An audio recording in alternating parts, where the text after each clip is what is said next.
Bon, il faut qu'on parle un petit peu. Si vous suivez cette chaîne, vous savez que j'utilise un certain nombre d'indicateurs macroéconomiques pour savoir où on en est dans ce cycle d'effondrement.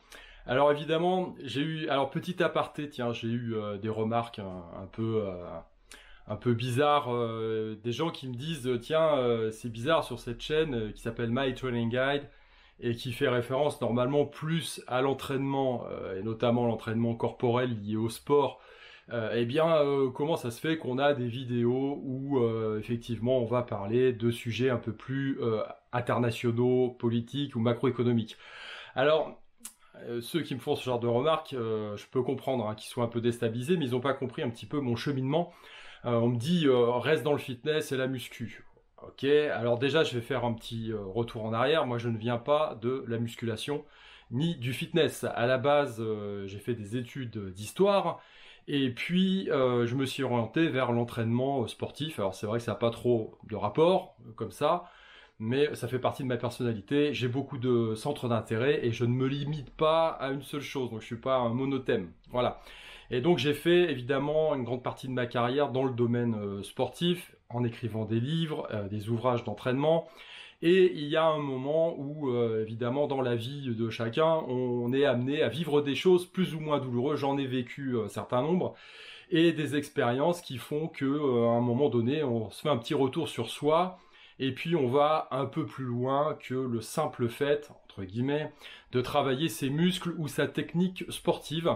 Et donc le résultat de ces investigations un peu plus élargies, on va dire, eh bien c'était Sanshin, mon ouvrage qui est sorti il y a quelques années, hein, où j'expliquais beaucoup de choses sur le fonctionnement du cerveau, entre autres, et sur l'environnement. Parce qu'évidemment, lorsque vous voulez, on va dire, quand vous inscrivez votre démarche dans un cadre plus large que la simple technique sportive, vous êtes dans une démarche, on va dire, de développement personnel, eh bien, il y a un certain nombre de paramètres à prendre en compte. Évidemment, le travail d'entraînement physique, et également le travail mental, mais aussi, évidemment, le travail psychologique, se connaître soi, connaître l'environnement, c'est super important, connaître le fonctionnement de l'humain en général, parce que si vous n'avez pas ces clés-là, eh bien, tout le reste, à terme, ne vaut rien et vous n'arriverez jamais à atteindre vos objectifs. Donc le résultat de ces investigations, c'était Sanshin. Et depuis, effectivement, je poursuis ma démarche. Alors je n'ai pas abandonné, bien loin s'en faut, l'entraînement sportif, mais j'ai une démarche, on va dire, plus holistique, donc plus globale. Parce que vous pouvez évidemment soigner votre alimentation, vous pouvez avoir un entraînement de barbare, le monitorer correctement, même en incluant tout ce qu'il faut, hein, dedans l'alimentation, les temps de repos, etc., etc. Mais si vous n'êtes pas d'écart dans votre tête, si vous vous laissez pourrir la vie par des gens qui sont autour de vous et qui sont que des parasites finalement, hein, et que vous êtes dans un environnement, alors ça inclut effectivement un environnement de proximité, mais un environnement élargi. Vous êtes dans un pays qui vous convient pas, dans une civilisation décadente qui est en train de s'effondrer, qui n'en finit pas de tomber, eh bien, ça peut être la source première de votre mal-être et, on va dire, de vos fails, hein, tout simplement. Hein, voilà. Donc, du coup, eh bien, voilà, cette démarche, elle est super importante pour moi. Il y a une connaissance de l'environnement et puis après, on doit asseoir son action sur un certain socle de valeurs sur lesquelles on transige pas. D'où effectivement ma prise de position par rapport au Coco Circus et par rapport à tout ce bordel de nos élites, parce que je pense qu'on a affaire à une bande de bip, voilà, et que ce sont des menteurs invétérés, que la majorité des gens qui n'ont évidemment jamais fait aucun travail sur eux, et ceux qui ont les capacités de le faire, eh bien, n'entreprennent pas le quart du chemin de ce qu'il faudrait, parce que en termes de confort psychologique, c'est trop déstabilisant, eh bien, on se retrouve dans cette merde aujourd'hui. Voilà, donc, petit aparté qui était nécessaire, faut que je le rappelle régulièrement quand même, hein, voilà. Donc rassurez-vous, je suis toujours dans le domaine sportif, mais entre autres choses, hein, parce que évidemment, j'élargis le champ de mes investigations. Voilà, alors aujourd'hui, je vais vous parler tout simplement de la situation, parce que effectivement, je suis un certain nombre d'indicateurs macroéconomiques. Comme je dis toujours, pour simplifier le discours, quand vous voulez savoir ce qui se passe, regardez où va le pognon. Et évidemment, le premier des trucs à faire, c'est d'éteindre la télé et d'arrêter d'écouter les menteurs qui nous gouvernent avec le relais médiatique qui vaut pas mieux. Vous regardez où va l'argent. Il n'y a rien de mieux que ça que les marchés financiers pour vous donner sous ces indications. Voilà, il fait chaud aujourd'hui, hein. Je fais cette vidéo là, c'est un peu, il fait 50 degrés, bref, ça me rappelle mes DVD là, avec les 50 kilos de lumière à l'époque, où on utilisait encore des... Parce que c'est des LED maintenant, hein, donc ça chauffe beaucoup moins, hein. Mais à l'époque, c'était les trucs de cinéma, là, c'était... Voilà. Bref, donc, du coup, effectivement, ces indicateurs, eh bien, ils mentent pas, et là, qu'est-ce qu'ils me révèlent aujourd'hui? Eh bien, que c'est le caca. Tout simplement, c'est le caca. On a plein de choses, plein de problèmes convergents. Alors évidemment, je vous fais grâce, hein, avec l'hypocrisie de nos élites, hein, parce que jusqu'à ce que Poutine ferme le gaz, hein, et puis bientôt le pétrole, je pense, ça y allait à plein en Europe, hein, voilà. Donc on a un paravent soi-disant de sanctions, machin, etc. Et puis derrière, eh bien, on se gave, hein, et les échanges s'opèrent toujours. Non, je ne vais pas vous parler de ça.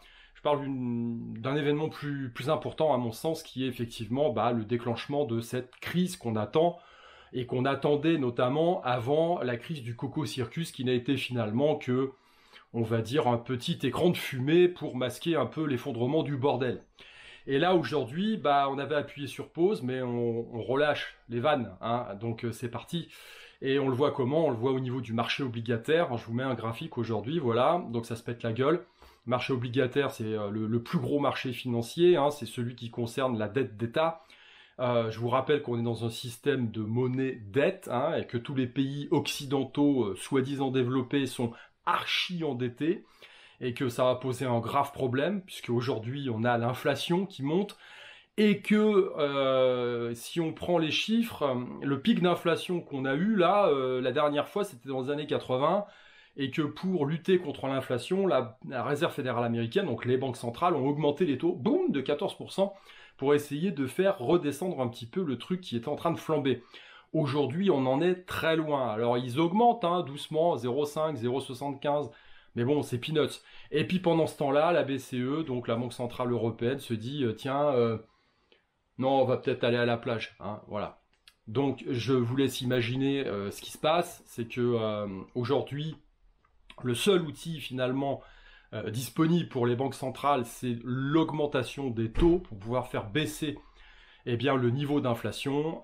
Aux États-Unis, on est loin de ce qu'il faudrait pour pouvoir commencer vraiment à être efficace par rapport à ça. En zone européenne, on n'en parle même pas, on est à la cave, on est en taux négatif depuis 2014, donc voilà, c'est le souk, et on voit que dans toute la zone occidentale, c'est la même merde. Le Japon, ça va pas bien, et puis voilà, c'est un peu partout pareil. Quand on regarde en zone européenne, maintenant on va s'y intéresser de près, on a un spread de taux, donc la différence entre le taux allemand et le taux italien, on va dire l'économie la plus forte et l'économie des pays du Sud qui a un petit peu de l'aile, qui prend de la distance, on a tapé les 4% pour le taux italien. Donc c'est chaud. Ça veut dire quoi? Ça veut dire tout simplement qu'on se retrouve dans une situation potentielle de crise semblable à celle de 2011, à minima, hein. Alors tout ça, c'est peut-être un petit peu du chinois, on va dire, pour les gens qui s'intéressent pas trop à la finance, mais ça entraîne des conséquences directes sur nous, sur vous, sur tout le monde, hein. Les conséquences, c'est quoi? Eh bien, c'est que quand on prend 2011, où on va dire l'euro a failli exploser, eh bien, c'est les Grecs qui ont payé, et ça n'a pas été triste, hein. Donc on a coupé de 30%, on va dire, les salaires des fonctionnaires, des retraités, hein. Si ça arrive en France, ça va être drôle, hein, parce que tous les vieux schnocks là, qui ont voté Macron, ils vont pouvoir descendre dans la rue pour gueuler parce qu'on leur a sucré leur retraite, donc ça va être marrant. Mais ça va pas être drôle pour tout le monde, hein. C'est sûr que tous les fonctionnaires vont être concernés. Il y a les dépenses de l'État qu'il va falloir réduire, évidemment. Si vous avez la moindre bassine dans le jardin, ça va être considéré comme une piscine de luxe, on va augmenter votre foncier, enfin des choses comme ça, grosso modo, puisque les États sont à la limite du défaut de paiement, hein, ce qui est déjà le cas dans certains pays, on va dire, en voie de développement, comme le Sri Lanka, mais ça va arriver chez nous aussi, parce qu'on a une crise monétaire derrière. Et donc du coup, il faut trouver du fric, donc on va le chercher un petit peu partout. Donc ça va tanguer, hein, grosso modo ça va tanguer. Alors ce que je suis en train de vous expliquer, c'est que c'est une situation qui est globale, hein, évidemment, parce que c'est quand même plus drôle.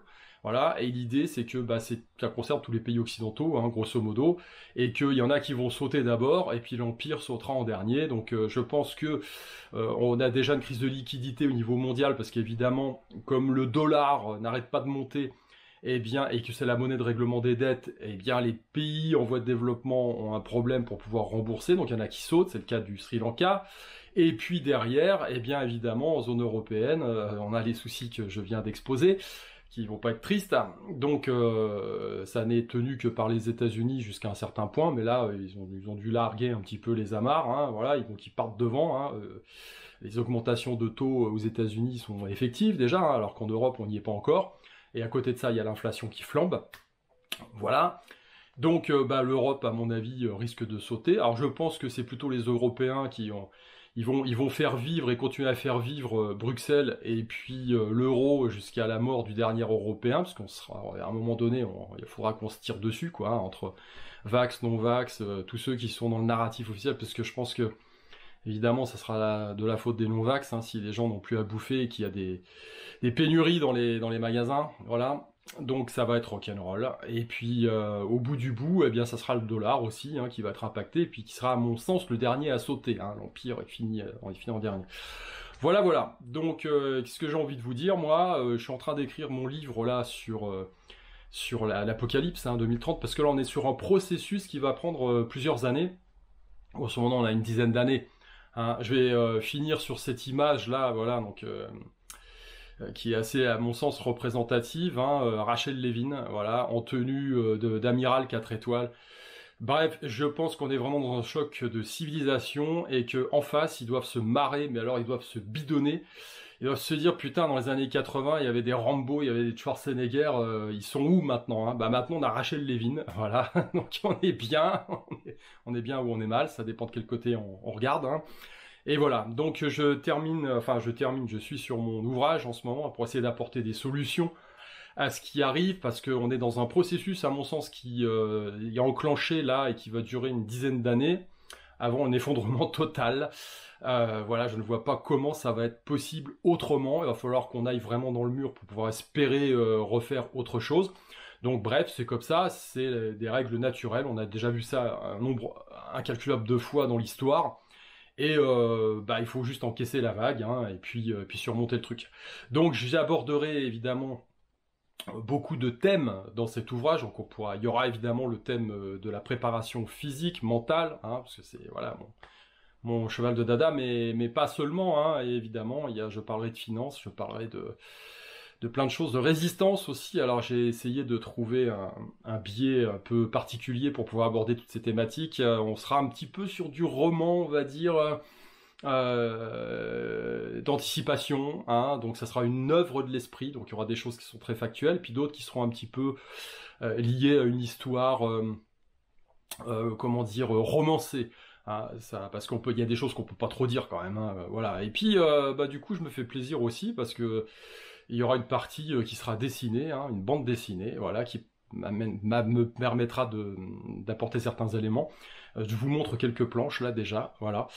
Donc, je vais me remettre au travail. Hein. De toute façon, on a encore du temps, hein, mais voilà, ça va tanguer sec, je pense, hein, et c'est que le début. Voilà, voilà. Eh ben, écoutez, profitez du soleil. Hein. Moi, je suis sous une étuve là en ce moment, c'est pas mal. Mais bon, on va pas se plaindre, hein. Voilà, parce que maintenant, les gens ne supportent absolument plus rien. Il fait chaud, il fait trop chaud, il fait froid, il fait trop froid. Enfin bref.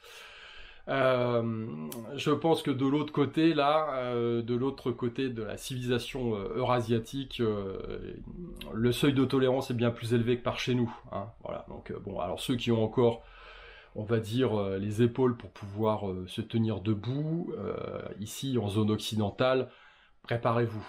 Allez, je vous dis à plus.